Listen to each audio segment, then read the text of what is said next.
देखो हमारे इंडिया में ना ज़्यादातर केसेस में पेरेंट्स के दिमाग में ये चलता है ना कि हम ही सबसे ज़्यादा सक्सेसफुल हैं, हम ही सबसे ज़्यादा दिमाग वाले हैं।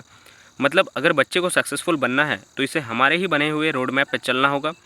अगर ये नहीं चला हमारे बनाए हुए रोड मैप पर तो ये कभी सक्सेसफुल नहीं बन पाएगा और ये हाथ से जाएगा। देखो इस बात में कोई दोहराई नहीं है कि बच्चे को एक गाइडेंस का ज़रूरत होता है बचपन से ही, और उस गाइडेंस को बखूबी निभाते हैं पेरेंट्स। लेकिन मैटर वो करता है वहाँ करता है कि पेरेंट्स उस गाइडेंस को किस तरीके से तुम्हें प्रोवाइड कर रहे हैं, उनका स्टाइल कैसा है, उनका बिहेवियर कैसा है, क्या उनका बिहेवियर टॉक्सिक नहीं है। ये सबसे ज़्यादा मायने रखता है, ये सबसे ज़्यादा मैटर करता है। और जो पेरेंट्स के टॉक्सिसिटी का जन्म होता है ना, वो शुरुआत से नहीं होता है, वो होता है कंपैरिजन से, वो होता है परफेक्शनिज्म से। जब वो बाहर जाते हैं दूसरे के पेरेंट्स के बच्चे को देखते हैं तो वहाँ से कंपैरिजन जन्म होता है, तब वो अपने बच्चे को परफेक्ट बनाना चाहते हैं। फिर क्या होता है, वो चीज़ जब ज़्यादा हो जाता है, ओवर हो जाता है, तो वही रूप लेता है टॉक्सिसिटी का, जो सबसे ज़्यादा हानिकारक है तुम्हारे मेंटल हेल्थ के लिए। और हमारे इंडिया में ये भी बहुत ज़्यादा बताया जाता है ना कि पेरेंट्स तो यार भगवान है, इनको भगवान का ही दर्जा दे दो। ये मतलब मैं क्या बताऊँ, ये सबसे बड़ा मतलब घटिया चीज़ है। मैं इस चीज़ को मानता हूँ सबसे बड़ा घटिया चीज़। अब यहाँ पर ये मत बोलना कि तुम पेरेंट्स को रिस्पेक्ट नहीं करते हो। क्या, मैं रिस्पेक्ट करता हूँ, लेकिन तुम खुद सोचो, इसी के कारण मतलब देवता हैं, भगवान है, इसी के कारण होता क्या है ना, दो चीज़ होता है, मैं तुम्हें गिना रहा हूँ।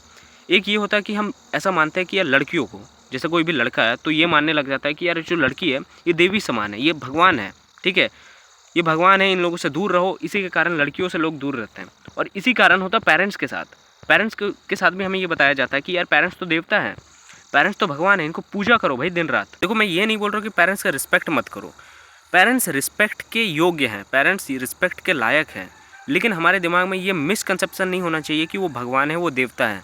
ऐसा नहीं हो सकता कि वो कहीं पर गलत ना हो। मान लो तुम एक यंग अडल्ट हो, 18, 19, 20 साल के हो, और उस समय तक बस तुम्हारे दिमाग में ये डाल दिया गया है कि तुम कुछ कर नहीं सकते हो, तुम लिटरली ये बड़ा काम जो है तुम इस चीज़ को नहीं कर सकते हो, तुम लिटरली कुछ नहीं कर सकते हो अपने जीवन में, और बस तुम 18 से 20 साल के हो। तुम सोच सकते हो तुम्हारे दिमाग के साथ क्या हो रहा है।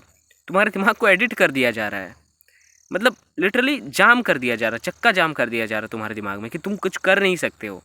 ये चीज़ हो रहा है। तुम बस अभी 20 साल के हो और ये सोच रहे हो कि मैं यार कुछ कर नहीं सकता हूँ। ये अभी तो तुम्हारा शुरुआत हो रहा है भाई, तुम अभी हार मान रहे हो। तुम्हें क्या लगता है तुमने अभी हार माना है? ये तुम्हारा बचपन से प्रोसेस चला आ रहा है। जब तुम 5 साल से हो तुम्हें ये बता दिया जा रहा है कि तुम कुछ कर नहीं सकते हो। और पेरेंट्स क्या या टीचर्स भी, लेकिन जो हमारा रगड़ाई चालू होता है ना वो बचपन से होता है। बचपन से हमारा रगड़ाई चालू होता है पेरेंट्स के द्वारा। टीचर्स तो फिर भी बाद में आते हैं, उनको तो फिर भी मैं गिनूंगा भी नहीं, उनको तो मैं गिनना चाहूंगा भी नहीं। टीचर से पहले पेरेंट्स ही हमारे दिमाग को हाईजैक कर लेते हैं। देखो जो 2-3 साल का लड़का होता है ना या फिर लड़की होती है, तो उसके दिमाग में कोई बहुत ज़्यादा भारी सवाल नहीं आते हैं और उसके जवाब भी कोई भारी नहीं होते हैं, ठीक है। लेकिन वो शुरुआत होता है, वो शुरुआत होता है कि आने वाले समय में जब वो 5-6-7 साल का हो, उस समय जो उसके दिमाग में जो असली सवाल निकले, जो इंपॉर्टेंट सवाल निकले, उसके सवालों के जवाब देने बहुत ज़्यादा महत्वपूर्ण होने चाहिए। इसलिए वो अभी से ट्रेन होता जाए एटलीस्ट सवाल पूछने के लिए। और जब सवाल पूछने जाएगा पेरेंट्स उसे चुप करा देते हैं, मार देते हैं, एक थप्पड़ मार देते हैं कि तू ये सवाल डिजर्व ही नहीं करता, कि तू इस सवाल के जवाब को भी डिजर्व नहीं करता। ये चीज़ हो रहा है आज के टाइम पे। मुझे पता है इंडिया में ज़्यादातर लोगों का पेरेंटिंग सही नहीं हुआ होता, और इसका आउटकम क्या होता पता है? वो बच्चा 18 से 20 साल की जब होता है ना, माँ बाप को गाली देने लगता है कि आज मैं अनसक्सेसफुल हूँ तो मैं अपने माँ बाप के कारण ही हूँ। और इसमें पेरेंटिंग का बहुत बड़ा हाथ है। खैर इस वीडियो से मुझे पेरेंट्स को लेकर कोई हेट नहीं फैलाना था, मैं एक सीरियस टॉपिक के ऊपर ही बस सिंपल बात किया और कुछ नहीं। पेरेंट्स भी देखो कहीं ना कहीं ये समझते हैं ना कि हम सबसे ज़्यादा सक्सेसफुल नहीं बन पाए। अगर हम नहीं बन पाए तो एटलीस्ट हमारे बच्चे हमसे ज़्यादा सक्सेसफुल बन जाए, वो ये चाहते हैं। लेकिन जो उनका तरीका होता है ना वो सबसे ज़्यादा गलत होता है। ये चीज़ मैंने नोटिस किया और ये चीज़ मैंने भी फेस किया है बहुत बार। पेरेंट्स से भी फेस किया है, उतना भी ज़्यादा नहीं लेकिन फेस किया है, और रिलेटिव से भी फेस किया है बहुत ज़्यादा। तो इस चीज़ में हमें ध्यान रखना होगा ना कि हमें ये चीज़ दिमाग में डालना ही होगा कि हमारे इंडिया के जो भी पेरेंट्स हैं, अभी के जनरेशन के पेरेंट्स, दोस्ती मत करो इन लोगों से, ठीक है। ऐसा नहीं कि रिस्पेक्ट मत करो, पेरेंट्स से तुम दोस्त कभी नहीं कर सकते, क्योंकि वो सोचते हैं कि हम जो बोलेंगे वही चीज़ हो जाएगा। लेकिन अगर तुम बाहर के लोगों से मिलोगे वहाँ ऐसे तुम्हें रिस्पॉन्स नहीं मिलेगा, क्योंकि उन लोगों के लिए तुम अननोन हो, लेकिन नोन तुम अपने फादर मदर के लिए नोन हो। तो यहाँ पर वो चाहते हैं कि हमारे प्रेडिक्टेबल ही हमें जवाब मिले, मतलब हमें हमारे बच्चे के द्वारा, जो चीज़ होता नहीं है। खैर इन सारी चीज़ों को इग्नोर करो। तो यहाँ पर तुम्हें खुद का ही वॉरियर बनना पड़ेगा और कुछ नहीं, और इसके अलावा कोई चांस भी नहीं है, क्योंकि एकमात्र जो अपनी ज़िंदगी को बचा सकता है वो है खुद तुम, और कोई नहीं। पेरेंट्स भी बचाने नहीं आएंगे, पेरेंट्स भी एट लास्ट तुम्हें क्रिटिसाइज़ करेंगे ही करेंगे। इसीलिए भरोसे मत बैठो यार, जेन्युइन चीज़ बता रहा हूँ, ठीक है। और ये जो टॉक्सिसिटी वाली चीज़ है, इन सारी चीज़ों को एकदम तुम देख लेना, जब तुम सक्सेसफुल बनोगे अपने लाइफ में, ये सारी चीज़ एकदम न्यूट्रल हो जाएंगे, एकदम न्यूट्रल। तुम्हें पता भी नहीं होगा कि ये चीज़ हुआ भी था कि नहीं, ये चीज़ हो जाएगा तुम्हारे लाइफ में।